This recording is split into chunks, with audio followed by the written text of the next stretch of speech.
नमस्कार विद्यार्थी मित्रांनो, MPC बेसिक या यूट्यूब चॅनलवर मी रुपाली गिरी आपले स्वागत करते।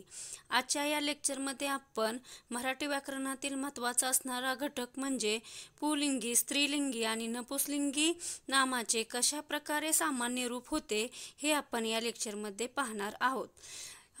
हा जो भाग आहे प्रत्येक स्पर्धा परीक्षेसाठी महत्त्वाचा आहे, त्यामुळे तुम्ही माझ्या चॅनलला सबस्क्राइब, लाईक आणि शेअर केले नसेल तर जरूर करा। त्यामुळे काय होईल की मी जे बनवलेले व्हिडिओ आहेत ते तुमच्यापर्यंत नोटिफिकेशन स्वरूपात पोहोचतील। त्यामुळे चॅनलला सबस्क्राइब करायला विसरू नका। चला जास्त वेळ न घालवता आपण लेक्चरला सुरुवात करूया। बघा, सामान्य रूप म्हणजे नेमकं काय हे पाहू। जसं विभक्ती प्रत्यय लावण्यापूर्वी जेव्हा नामाच्या किंवा सर्वनामाच्या स्वरूपात जो बदल होतो त्याला सामान्य रूप असे म्हणतात। कशात बदल होतो? नामाच्या किंवा सर्वनामाच्या स्वरूपात जर बदल झाला तर त्याला आपण कुठल्या तरी विभक्ती प्रत्यय लावण्यापूर्वी नामाच्या किंवा सर्वनामाच्या स्वरूपात बदल झाला तर त्याला आपण सामान्य रूप असं म्हणतो। जसं बघा, नामाला किंवा सर्वनामाला विभक्ती प्रत्यय किंवा शब्दयोगी अवयव, विभक्ती प्रत्यय असो किंवा तुम्हाला तर माहिती आहे सलाते, सलानाते हे जे आहेत विभक्ती प्रत्यय, आणि शब्दयोगी अवयव तर तुम्हाला माहिती आहेत खाली, वर असे जे आहेत ते लागण्यापूर्वी त्याचे जे रूप असते त्याला आपण सामान्य रूप असे म्हणतो। सामान्य रूप कशाला म्हणतो तेवढं लक्षात ठेवा। त्यानंतर बघा, हा बदल पदाच्या शेवटच्या अक्षरातील स्वरात होतो।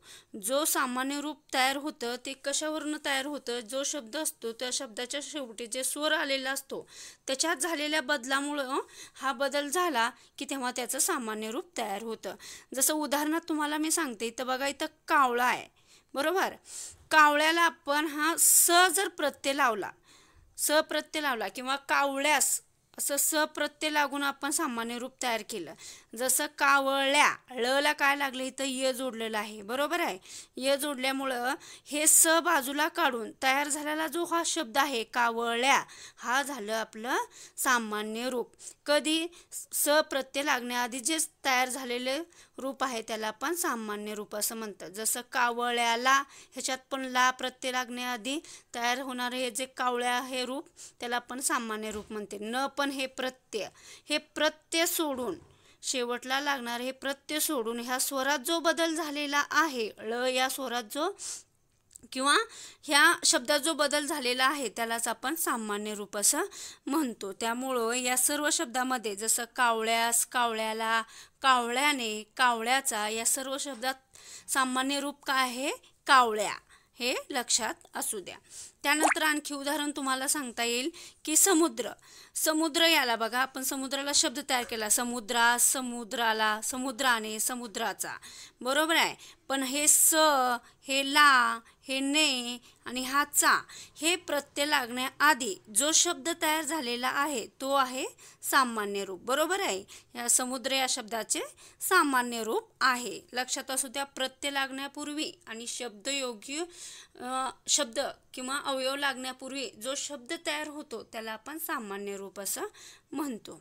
त्यानंतर बघा आणखी काही उदाहरणं, जसं वर सांगितल्याप्रमाणे बाळ, बाळाला, घोडा, घोड्याचा, डॅ, घोड्या हे आहेत सामान्य रूप। तळे, त्याच्यात हे त प्रत्यय लागण्याआधी तयार होणारा शब्द तळ्या। पाणी, त प्रत्यय लागण्याआधी तयार होणारा पाण्या, हे झाले काय? पाण्या, बरोबर आहे। हे सामान्य रूप। परत स लागलेले म्हणजे हे स प्रत्यय आहे, लक्षात असू द्या। फडके, प्रथमा, द्वितीया, तृतीया हे जे आहेत ते प्रत्यय आहेत, ते लक्षात असू द्या।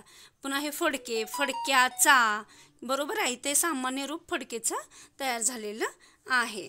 त्यानंतर बघा काही नियम आहेत, सामान्य रूप तयार कसे होतात आणि कशा प्रकारे केले जातात तसे काही नियम आहेत, ते लक्षात असू द्या। जसं मूळ शब्दातील अंत्यस्वर रस्व असला, बरोबर आहे, तर सामान्य रूपाच्या वेळी तो दीर्घ होतो। बघा, कवी यामध्ये वला जी वेलांटी आहे किंवा तो जो स्वर आहे तो कसा आहे? रस्व आहे। रस्व म्हणजे काय हो? उच्चार करण्यासाठी आपल्याला कमी वेळ लागतो, बरोबर आहे, त्याला कवी। पण जेव्हा त्याचं सामान्य रूप तयार झालं तेव्हा तो स्वर कसा झाला, दीर्घ झाला. म्हणजे इथं पहिली वेलांटी होती, पण जेव्हा त्याचं सामान्य रूप तयार झालं तेव्हा त्या पहिल्या वेलांटीची काय झाली, इथं दुसरी वेलांटी म्हणजे काय झाला, रस्व स्वराचा दीर्घ स्वर झाला. बरोबर. कवीस, पुन्हा इथं कवीने, पुन्हा गुरुचा इथं पहिला उकार आहे, तिथं दुसरा उकार आला. बरोबर. अशा प्रकारे तुम्ही ते लक्षात ठेवा. त्यानंतर बघा, अनेकवचनी शब्दाच्या सामान्य रूपावर नेहमी अनुस्वार येतो. वर सांगितलं कसं रस्व स्वराचा दीर्घ स्वर होतो, त्याचप्रमाणे अनेकवचनी शब्दाचं जेव्हा तुम्ही सामान्य रूप करता त्यावेळेस काय होतं, त्याच्यावर अनुस्वार येतो. जसं मुलांना असं, आता मूल बरोबर आहे, त्याचं झालं सामान्य रूप, काय झालं, मुलांना. पण हे अनेकवचनी असल्यामुळे इथे काय झालं, अनुस्वार आला. जसं पशूत, घोड्यांना पण इथं अनुस्वार आला.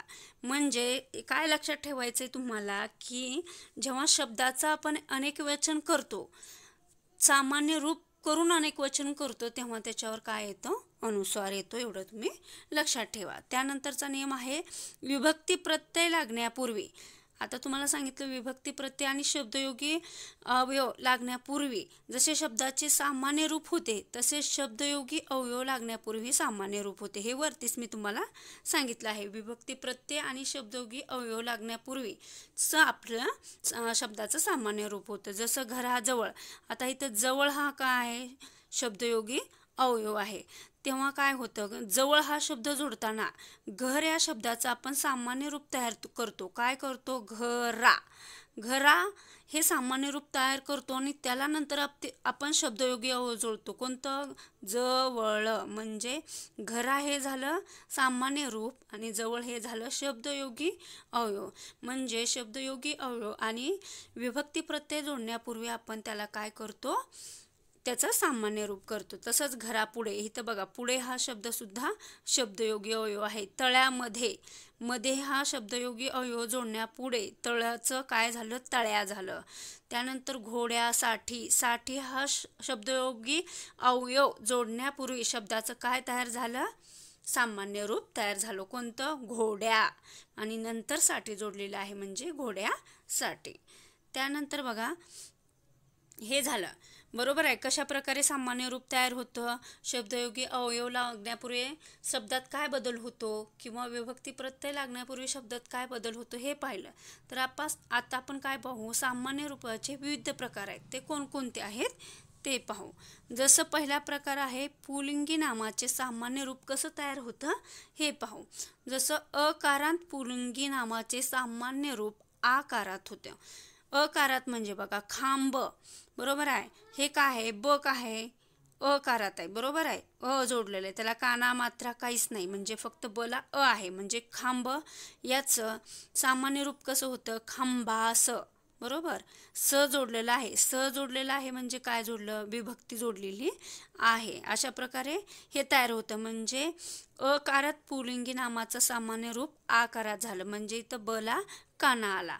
बरोबर. म्हणून झालं खंबास. पुन्हा निर्णय याला पण य जोडलेला आहे. बरोबर. यला काना जोडल्या, निर्णयास असं तयार झालं. परत काळला हे कारांत आहे पण तयार होताना काय झालं, काळाने. वर्गात, हातात म्हणजे अकाराचं आकारात झालं. घरास, घराने. झाडाचं झाडास म्हणजे काना आलेला आहे, हे लक्षात असू द्या. पुल्लिंगी नामाचे सामान्य रूप कसं तयार होतं, अकारात पुल्लिंगी नामाचं सामान्य रूप तयार होताना ते कशात होतं, आकारात होतं. अचं आकारात, एवढं लक्षात असू द्या. त्यानंतर बघा, आकारांत पुल्लिंगी नामाचे सामान्य रूप याकारांत होतं. अचं आ होतं तर आचं कशात होतं, याचं होतं. जसं उदाहरणात बघूया, घोडा हिथं आकारात आहे म्हणजे डला काना आहे म्हणजे ते कसं आहे, आकारात आहे. जेव्हा त्याचं सामान्य रूप तयार होतं त्याला ला जोडता येतं किंवा प्रत्यय जोडताना त्याचं रूप कसं तयार होतं, घोड्याला. म्हणजे आच झालं काय तर या जोडल्यामुळे ते या आकारात झालं. घोडा घोड्याला, कोयता कोयत्याने, दोरा दोऱ्याचा, झरा झऱ्याला म्हणजे काय झालं, आकारात पुल्लिंगी नामाचे सामान्य रूप या कारात झालं. आचं या वर काय झालं, अच आ झालं. अशा प्रकारे लक्षात ठेवा. दोरा दोऱ्यास, दोऱ्याने, डोळा डोळ्यास, डोळ्याने अशा प्रकारे सामान्य रूप तयार झालं. डोळा या शब्दाचं सामान्य रूप स प्रत्यय लागून कसं झालं, डोळ्या अशा प्रकारे झालं.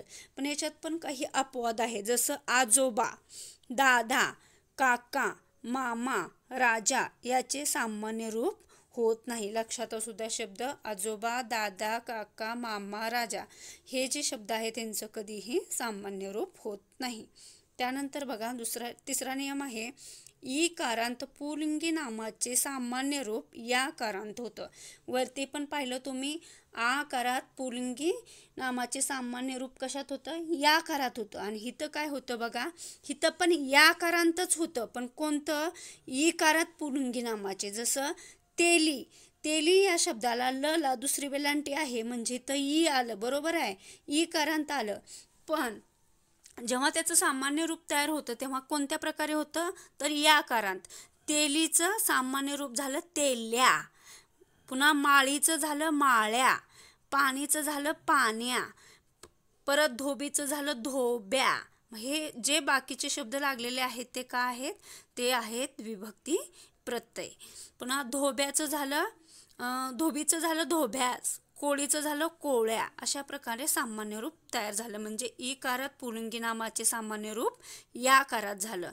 त्याला पण काही अपवाद आहेत, जसं बघा हत्ती, हिथं ई आहे पण त्याचा हत्या होत नाहीत, बरोबर, हत्या नाहीत होत. पुन्हा इथं नदीचं पण बघा, नदीचं ई कारांत आहे पण त्याचं जेव्हा सामान्य रूप होतं तेव्हा या कारात होत नाही. नदीला आपण अनेक प्रकारे नद्या म्हणतो का, नाहीये, सॉरी नंदी म्हणतो का, नाहीये. पंतोती, इथं पंतोती आहे, त्याचं पण पंतोत्या अशा प्रकारे होत नाही. मुनीचं पण होत नाही, ऋषीचं पण नाही आणि भटजीचं. हे हत्ती, नंदी, पंतोती, मुनी, ऋषी, भटजी यांचं सामान्य रूप होत नाही, हे लक्षात असू द्या. त्यानंतर बघा, ई कारांत व उकारांत तत्सम शब्द. तत्सम शब्द म्हणजे काय, जसं संस्कृतमधनं जसेच्या तसे मराठीत आलेले शब्द त्याला आपण तत्सम शब्द असं म्हणतो. ई कारांत व उकारांत तत्सम शब्द दीर्घांत लिहायचे असल्यामुळे त्यांचे सामान्य रूप दीर्घांतच लिहावे. जसं कवी, हे जसेच्या तसे आलेले शब्द आहेत, जेव्हा त्याचं सामान्य रूप होतं कवीच येतं. कव्या बिव्या असं काही होत नाही, कवीच येतं, फक्त त्याला प्रत्यय लागला जातो. जसं ला इथं कवीला असा प्रत्यय लागलेला आहे. गुरुचं पण गुरुला, साधूचं साधू, हे तत्सम शब्द आहेत. म्हणून जेव्हा त्याचं सामान्य रूप तयार होतं ते तशाच प्रकारे होतात, त्याच्यात काही बदल होत नाही. जसं नीती, नीतीला फक्त प्रत्यय लागतात, एवढं लक्षात असू द्या. त्यानंतर बघा, उकारांत पुल्लिंगी नामांचे सामान्य रूप वाकारांत होते. उकारांत, जसं भाऊ, इथं उकारांत आहे पण त्यांचं सामान्य रूप होताना काय होतं, भावांनी म्हणजे वाकारांत झालेलं आहे. जसं विंचू, विंचूचं सामान्य रूप झालं विंचवा. हे नी काय आहे, प्रत्यय आहे, हा चा पण प्रत्यय आहे, बरोबर आहे. त्यामुळं काय करा, लक्षात ठेवा की उकारांत पुल्लिंगी नामाचे सामान्य रूप वाकारात होते, वाकारांत होते. जसं भाऊ, भावाने. त्याला पण काही अपवाद आहे, जसं पेरू, हे उकारांत आहे पण त्याचं वाकारांत होत नाही किंवा त्याचं सामान्य रूप वाकारांत करता येत नाही. पेरू, चाकू, खडू, शत्रू, खेळाडू आणि पक्षू हे सगळे तुम्ही लक्षात ठेवा. उकारात पुल्लिंगी नामाचे सामान्य रूप न होणारे हे अपवादात्मक शब्द आहेत. त्यानंतर बघा, एकारांत पुल्लिंगी नामाचे सामान्य रूप या कारांत होते. या, हे जसं फडके, इथं या आहे, बरोबर, पण इथं त्याचा सामान्य रूप या कारांत होतो. फडक्यांचा, गोखले, गोखल्यांचा, पोरे, पोऱ्यांनी या कारांत झालेलं आहे. त्याचप्रमाणे बघा, ओकारांत पुल्लिंगी नामाचे सामान्य रूप ओकारांतच राहते. म्हणजे ओकारांत असेल तर त्याचं सामान्य रूप सुद्धा ओकारांत होतं. कशामध्ये, पुल्लिंगी नामामध्ये. जसं किलो, हे पुल्लिंगी नाम आहे तर त्याचं सामान्य रूप होताना किलोस, स जोडलेलं आहे पण त्याच्या ज्या शब्द आहेत त्याच्यात काही फरक पडलेला नाही.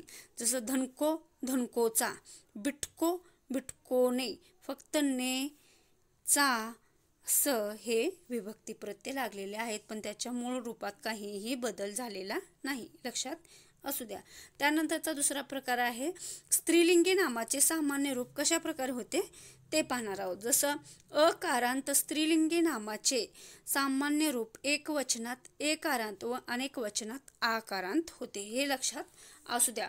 अकारात वीट आहे, बरोबर आहे, पण हे कसं आहे एकवचनी, पण जेव्हा त्याचं अनेक वचन त्याचं सामान्य रूप होताना विटेचा अशा प्रकारे होतो, म्हणजे एकारात होतो, बरोबर. आणि विटांचा म्हणल्यावर इथं आकारात होतो. जेव्हा आपण अनेक वचनात करतो तेव्हा आकारात आणि एक वचनात करतो तेव्हा एकारात होतो. आणि जिभेचा पण बघा, जिभेला हे एकारात झाले ऐकारात, आणि जिभानी याच्यात अनेक वचनात काय झालेलं आहे आकारात झालेलं आहे, हे लक्षात असू द्या. त्यानंतर बघा काही अकारांत स्त्रीलिंगी नामाची सामान्य रूपे इकारांत होतात. भिंत, बरोबर आहे, इथं अ दिलेलं आहे, अकारात आहे, पण जेव्हा त्याचं सामान्य रूप होतं तेव्हा इकारात होतं. जसं भिंतीला तचं काय झालं, त्याला दुसरी वेलांटी आली, भिंतीला, अशा प्रकारे. विहिरीला पण विहिरीत. त्यानंतर बघा आकारांत स्त्रीलिंगी नामाचे सामान्य रूप एकारात होते. उदाहरणार्थ शाळा, शाळाचा आकारात आहे, पण जेव्हा त्याचं सामान्य रूप होतं तेव्हा ते कसं होतं एकारात होतं. जसं शाळेत, भाषा भाषेचा, माता मातेला, विद्या विद्येने, अशा प्रकारे आकारात स्त्रीलिंगी नामाचे सामान्य रूप एकारात होते. त्यानंतर बघा इकारांत स्त्रीलिंगी नामाचे सामान्य रूप एकवचनात इकारात व अनेक वचनात इकारात किंवा याकारात होतं. जसं भक्ती, भक्ती या शब्दाचे अनेक वचन होताना किंवा सामान्य रूप होताना इकारात झालेला आहे. जसं भक्तीने. नदीला, नदी ही सुद्धा काय आहे इकारात आहे, म्हणजे दला दुसरी वेलांटी आहे, पण जेव्हा त्याचं सामान्य रूप होतं तेव्हा आपण इकारातच राहतं. फक्त कधी बदल होतो जेव्हा आपण सामान्य रूपातून त्याचं अनेक वचन करत असतो तेव्हा त्याचा याकारात होतो. जसं नदी, नदीचा आणि नद्यांचा याकारात झालेला आहे, इथं इकारात, बरोबर, आणि इथं या आकारात झालेला आहे, एवढं लक्षात असू द्या. त्याचप्रमाणे उदाहरणात सांगता येईल तुम्हाला बियांचा, पेटी पेटीत, दासी दासीला, दासींचा, स्त्री आणि स्त्रियांना, ह्या सुद्धा अनेक वचनात या आकारांत झालेलं आपल्याला पाहायला मिळतं. त्यानंतर बघा उकारांत स्त्रीलिंगी नामाचे सामान्य रूप होत नाही, क्वचित ते वाकारांत होते. जसं बघा काकू, इथं उकारात आहे, पण जेव्हा त्याचं सामान्य रूप होत नाही, पण कधी झालं तर ते कशात होतं वाकारात. जसं काकूला, इथं सामान्य रूप झालेलं नाही, वधू वधूचा, सासू सासूला, पण अपवाद म्हणून कधी कधी होतं. जसं सासू आपण सासूला म्हणतो, पण जेव्हा अनेक वचनात म्हणतो तेव्हा कसं म्हणतो सासवांना, म्हणजे वाकारात इथे झालेला तुम्हाला आढळून येतं. त्याप्रमाणेच बघा तुम्हाला आणखी नियम सांगता येईल. ओकारांत स्त्रीलिंगी नामाचे सामान्य रूप एकवचनात होत नाही व अनेक वचनात आकारांत होतो. जसं बायको, तो ओकारात आहे, पण त्याचं सामान्य रूप जेव्हा आपण करतो तेव्हा बायकोला होतं, पण सामान्य रूप आपण अनेक वचनात न करतो तेव्हा ते आकारात होतं. जसं बायको बायकांना, म्हणजे अनुसार देऊन ते तयार होतं. अशा प्रकारे स्त्रीलिंगी नामाच्या सामान्य रूप कसं होतं ते पाहिलं. तर आता आपण तिसरा प्रकार पाहू, तो म्हणजे नपुंसकलिंगी नामाचे सामान्य रूप कशा प्रकारे करता येतं. जसं पहिलं बघा नियम, अकारांत नपुंसकलिंगी नामाचे सामान्य रूप आकारात होते. अचं काय होतं, अचं आ होतो, बरोबर. जसं मूल, याचं अकारात आहे, म्हणजे लला काना नाही मात्रा नाही, पण जेव्हा ने हे प्रत्यय जोडला जातो तेव्हा मूलचं मुला असं सामान्य रूप तयार होतं. म्हणजे अचं काय झालं, इथं काना आल्यामुळे त्याचा आ झाला, म्हणून मुलाने. मुला हे फक्त सामान्य रूप आहे, ने हे काय आहे त्याला लागलेला प्रत्यय आहे. त्याचप्रमाणे पान, त्याला नचं काय झालं, अचं काय झालं आ झालं ना, आणि चा हा काय आहे त्याचा प्रत्यय. त्याचप्रमाणे दुकान, दुकानात, फूल, फुलात अशा प्रकारे नपुसलिंगी नामाचे सामान्य रूप. अकारात नपुसलिंगी नामाचे सामान्य रूप कशात होतं? आकारांत होतं, लक्षात असू द्या. इकारांत नपुसलिंगी नामाचे सामान्य रूप या कारात होतं. कशात होतं? या कारात. जसं की बघा, पाणी ई, बरोबर आहे. न पाणीला दुसरी वेलांटी आहे, हे इकारात आहे. पण जेव्हा त्याचं सामान्य रूप होतं किंवा त्याला प्रत्यय लागताना त्याचं या आकारात झालं. पाण्याचं काय झालं? पाणीचं झालं पाण्या, बरोबर. आणि वर समोर लागलेला तो जो आहे तो आहे प्रत्यय, विभक्ती प्रत्यय. इथं पण मोती, मोतीचं काय झालं? सामान्य रूप मोत्या झालं आणि चा हा प्रत्यय लागला म्हणून मोत्याचा. लोणी या शब्दाचं सामान्य रूप झालं लोण्या आणि चा हा प्रत्यय लागण्यामुळे तो झाला शब्द लोण्याचा. अशा प्रकारे नपुसलिंगी नामाचे सामान्य रूप तयार झालं. त्यानंतर बघा, नियम सांगता येईल. उकारात नपुसलिंगी नामाचे सामान्य रूप आकारात होते. जसं लिंबू, बरोबर. ऊ आहे त्याचं झालं आकारात, जसं लिंबाचे. पुन्हा कोकरू, कोखराने, लेकरू, लेकराने. म्हणजे उकारात नपुसलिंगी नामाचे सामान्य रूप आकारात होते, एवढं लक्षात असू द्या, बरोबर. उकाराचं आकारात. त्यानंतर बघा, काही उकारात नपुसलिंगी नामाचे सामान्य रूप वाकारात होते. जसं उदाहरणार्थ कुंकू, बरोबर आहे. कला काय? दुसरा उकार आहे. दुसरा उकार आहे, बरोबर आहे. दुसरा उकार आहे म्हणजे ऊसाचा. आणि जेव्हा त्याचं सामान्य रूप तयार झालं तेव्हा झालं कुंकू. वापर्यंतच तयार झालं सामान्य रूप. हा जो आहे चा आहे तो झाला विभक्ती प्रत्यय. इथं पण गळवाचा वापासून तयार झाला आणि हा चा झाला विभक्ती प्रत्यय म्हणून शब्द तयार झाला गळवाचा. आसू या शब्दाचं आसवा हे सामान्य रूप आणि ने झाला प्रत्यय म्हणून तयार झाला शब्द आसवाने, लक्षात असू द्या. परत एकारांत नपुसलिंगी नामाचे सामान्य रूप या कारांत होते. उदाहरणार्थ तळे. तळे याच्यात ए आलेला आहे, पण जेव्हा त्याचं सामान्य रूप होतं किंवा एखादा प्रत्यय लागते किंवा शब्दयोगी अवयव लागतो तेव्हा त्याचं रूप तयार होतं तळ्या. म्हणजे याच ए एडक्याचं त्याचं रूपांतर होतं या. त्यामुळे केळे, केळ्याची. खोके, खोक्यात. नाणे, नाण्यात. अशा प्रकारे सामान्य रूप तयार होतात. शेवटचं त, हे त, हिची, हे त, हे काय आहेत? विभक्ती प्रत्यय आहेत. आणि विभक्ती प्रत्ययाच्या आधी जो शब्द येतो त्याला आपण सामान्य रूप असं म्हणतो, एवढं लक्षात असू द्या. त्यानंतर बघा, सामान्य रूप कधी होत नाही. आता होतात कसे हे पाहिलं, पण काही अपवाद असतात किंवा होत नाहीत. तर कोणत्या परिस्थितीत ते सामान्य रूप होत नाहीत? जसं पहिला नियम आहे, एका अक्षरी शब्दाचे सामान्य रूप होत नाही, बरोबर आहे. जसं की ने ब ला मारले. इथं अ आहे, इथं ब आहे. ह्याचं हे नाम आहे, ब हे नाम आहे, पण ते कसं आहे? एक अक्षर आहे म्हणून त्याचं सामान्य रूप होत नाही. हे एक नियम लक्षात ठेवा. परत परकीय भाषेतील शब्दाचे सामान्य रूप कधी कधी होत नाही. जसं शेक्सपियर याचं सामान्य रूप झालेलं नाही आहे, हे लक्षात असू द्या. परकीय भाषेचं पण सामान्य रूप होत नाही. त्यानंतर बघा, ग्राम किंवा देशवाचक विशेषनामाचे सामान्य रूप कधी कधी होत नाही. उदाहरणार्थ, मी बनारसला शिक्षणासाठी गेलो. जसं बनारसचं सामान्य रूप झालेलं नाही आहे, म्हणजे सहला काना, मात्रा, वेलांटी, उकार काही लागलं नाही. ही वस्तू मी इंग्लंडहून हे काय लागलं आहे? हे शब्दयोगी अवयव आहे. इंग्लंड ह्या देशाला लागलं आहे, पण इंग्लंड या देशाच्या नावाचं सामान्य रूप झालं आहे का? नाही आहे. म्हणजे ड ला काना, मात्रा, वेलांटी काही लागलेलं नाही आहे. त्यामुळे हे पण लक्षात ठेवा की देशवाचक विशेषनामाचे सामान्य रूप होत नाही.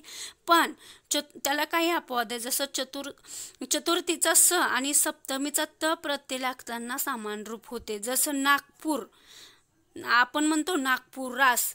स जेव्हा आपण जोडतो तेव्हा ह्या नागपूर या शब्दाचा र जो आहे त्याला काना लागतो. म्हणून कधी कधी चतुर्थीचा स जर तुम्ही एखाद्या देशवाचक विशेषनामाला लावत असेल तर त्याचा मूळ रूपात बदल होऊन त्याचं सामान्य रूप तयार होतं. हिंदुस्थानचं हिंदुस्थानात, पंजाबचं पंजाबात, अशा प्रकारे ते तयार होतं.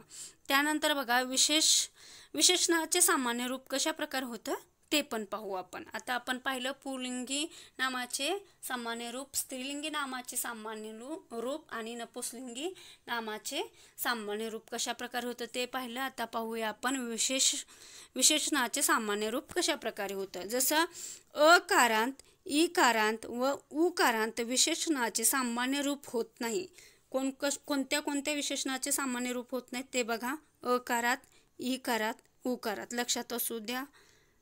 अ, इ, उ या तिन्ही शब्दाचे सामान्य रूप होत नाही. जसं जगात गरीब माणसाला कोणी विचारत नाही. गरीब हा शब्द आहे त्याला अ आहे, बरोबर. अ हा कारांत लागलेला आहे आणि ते काय आहे, विशेषण आहे.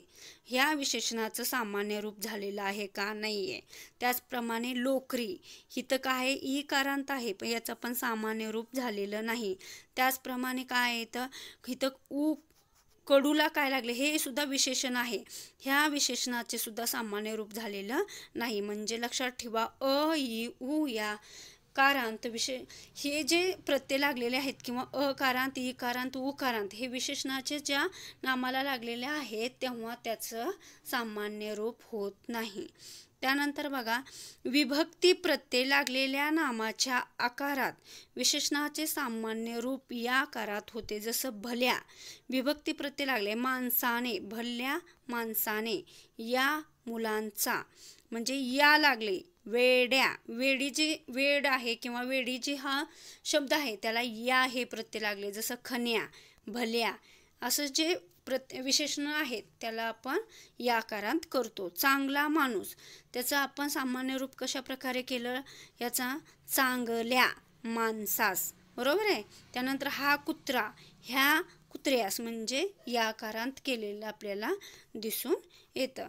अशा प्रकारे आपण सामान्य रूप कसे तयार होतात हे या व्हिडिओमध्ये पाहिलं. जर तुम्हाला माझं चॅनल आवडले असेल किंवा माझं लेक्चर आवडले असेल तर माझ्या चॅनलला सबस्क्राईब, लाईक आणि शेअर करायला विसरू नका. धन्यवाद.